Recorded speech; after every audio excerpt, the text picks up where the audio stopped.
Hey everyone, Ron Jones here, and welcome to episode 3 of the Unnamed Podcast broadcast. Coming to you again from Incheon, South Korea.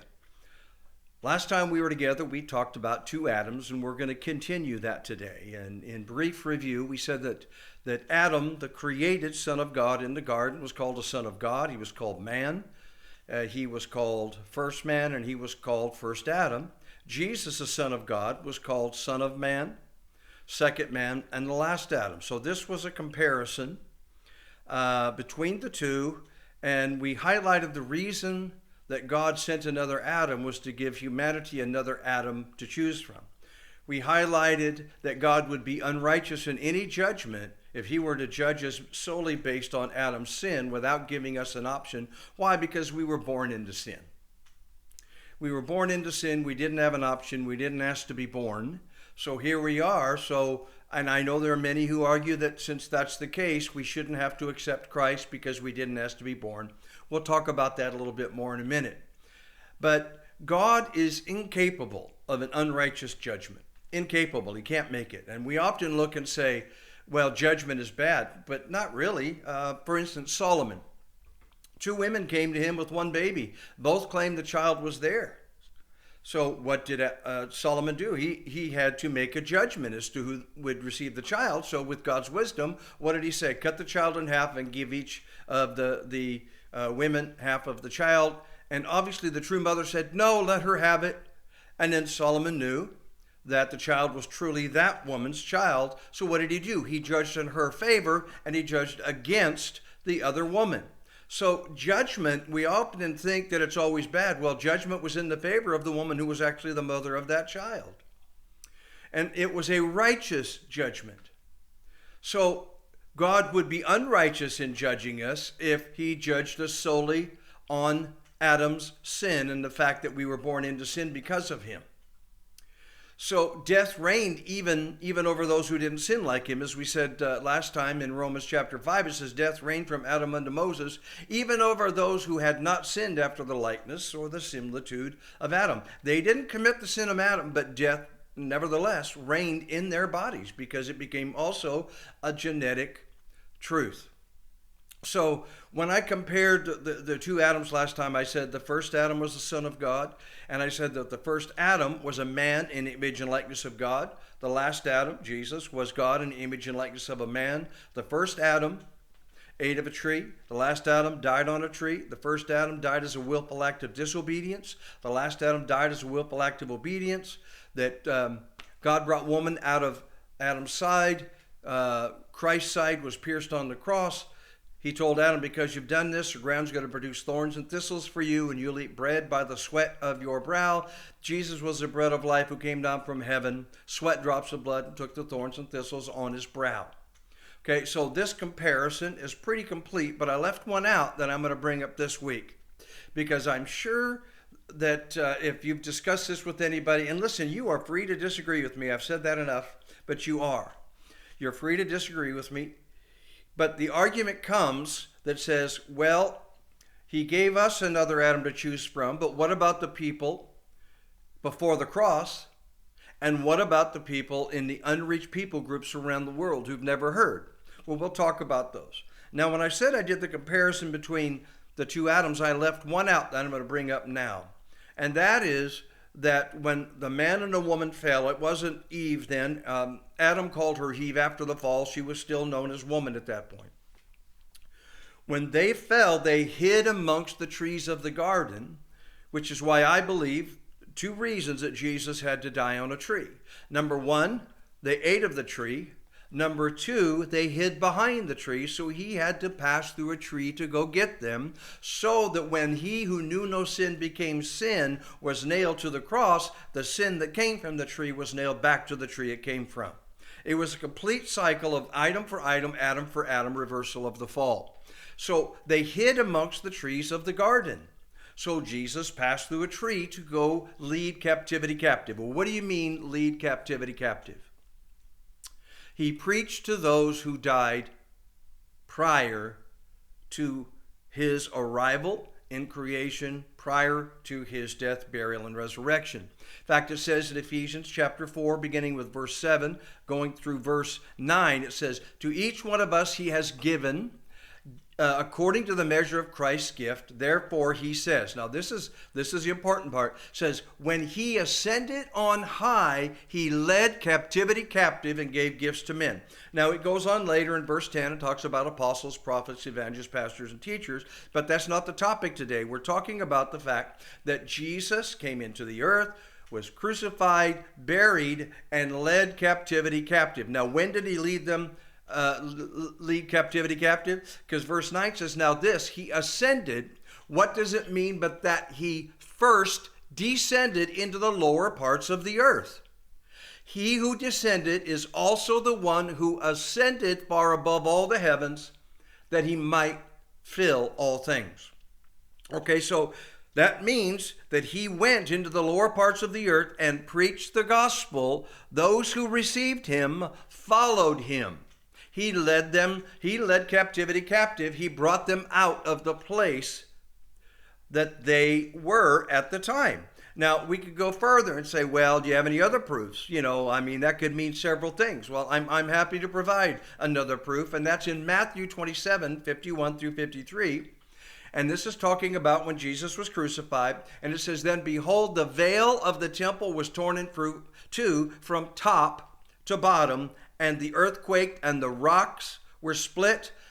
And here, listen to this. And the graves were opened, and many bodies of the saints who had fallen asleep were raised. And coming out of the graves after his resurrection. Okay, after his resurrection, they followed him out. Why? Because he led captivity captive. He led them out of their graves. He led them out. And those that had fallen asleep and coming out of the grave after his resurrection, they went into the holy city and appeared to many. He led captivity captive. He preached the gospel to those who had gone before. He went into the lower parts of the earth to make sure even those who had gone before he arrived heard the message and had an opportunity to choose another Adam. Next, we can say, what about unreached people groups around the world? Well, I want to say that God is big enough to make sure that they hear. Now, I know we have Romans 10 that says, faith comes by hearing, hearing by the word, and how are they going to hear unless someone is sent, etc. Romans chapter 10, understand that. But Paul also had said something, if you ever hear another gospel from a man or an angel. So there is just the potential that unreached people groups are reached by angels preaching the gospel. Otherwise, Paul wouldn't have had to say something like, if you get another gospel from an angel that doesn't match this one, then get rid of it. Don't accept it. That's a potential. But there are absolute testimonies today of people of other faiths, people in other violent, strict faiths, that, in fact, I heard a Muslim, I don't know if he was a scholar, but he speaks, and he speaks very eloquently. He is a former Muslim, and he said, God speaks to us in dreams. We always hear dreams. We have dreams, we interpret dreams, and many times those dreams come true. Well, there are countless, thousands of reports of Muslims having dreams where Jesus appears to them and preaches the gospel and reveals himself as the Messiah. He's in the Quran. He's in their holy book. Mary's in their holy book. So God has ways of reaching people. You see, Adam took the choice away from humanity by making it for all humanity. So God gave us back a choice in the person of Jesus Christ.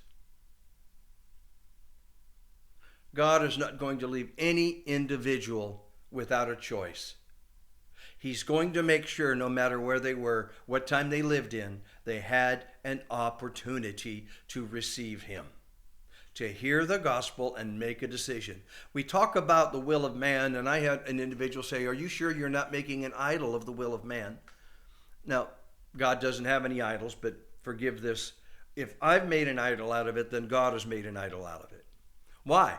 Because the tree of knowledge of good and evil, the tree of life, one you're not supposed to eat of, the other, no restriction. Why would he put something in the garden where man could exercise their will to obey or disobey if the will of man isn't important to God?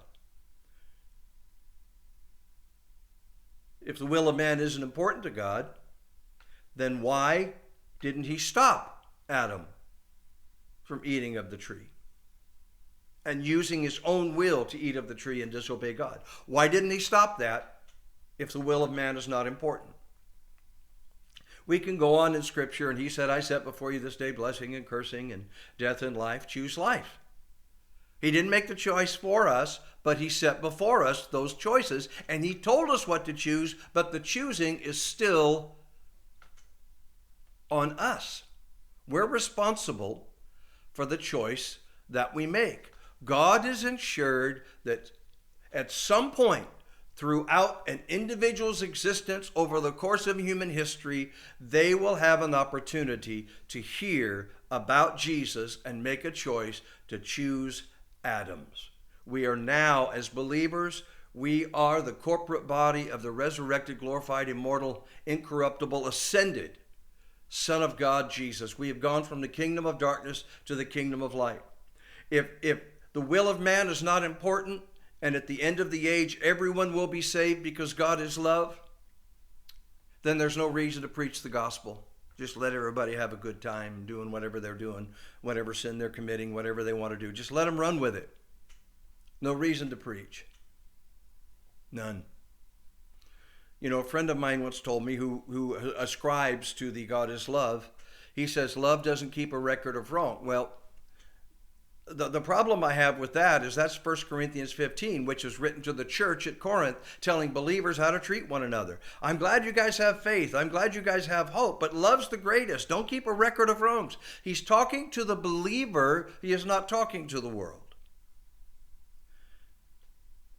I mean, even if you look at the book of Revelation, after the death, burial, and resurrection and plan of God had been realized in creation, after the Messiah was crucified, buried, resurrected, and ascended, he said, I have these things against you, and I will spew you out of my mouth.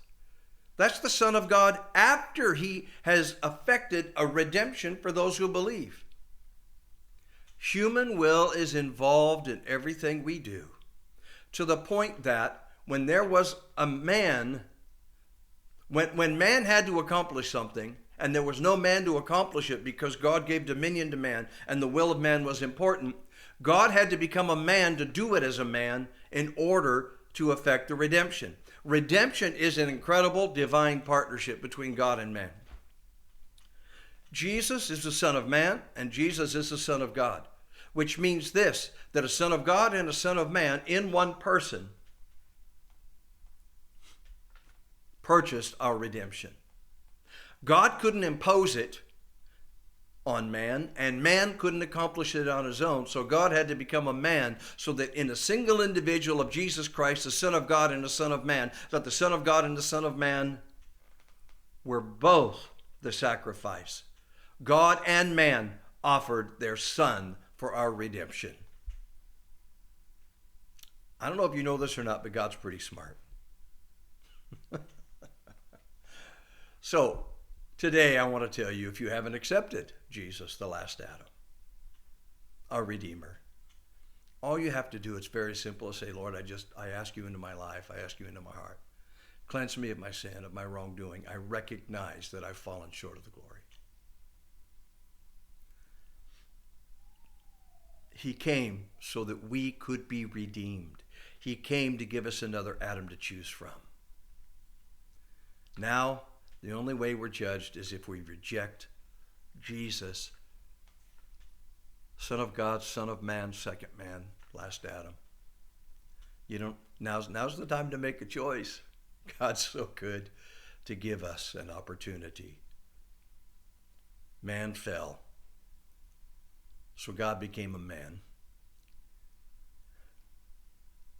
so we could become sons of God again, led by the Spirit. walking in the kingdom of light, manifesting our Redeemer. God bless you. I hope this helps. If anything, I hope it makes you think. You don't have to agree with me. I do believe that throughout the course of human history, before the cross, at the cross, and after the cross, God is going to make sure that every individual has an opportunity to hear of and receive Christ, whether it's a testimony of an angel, whether Jesus comes to them in a dream, as has happened countless thousands of times to people around the world. By their own testimony, that's how they became a Christian. God's good. I say God bless you. To my Korean friends, Annyeong-yi, Geseo.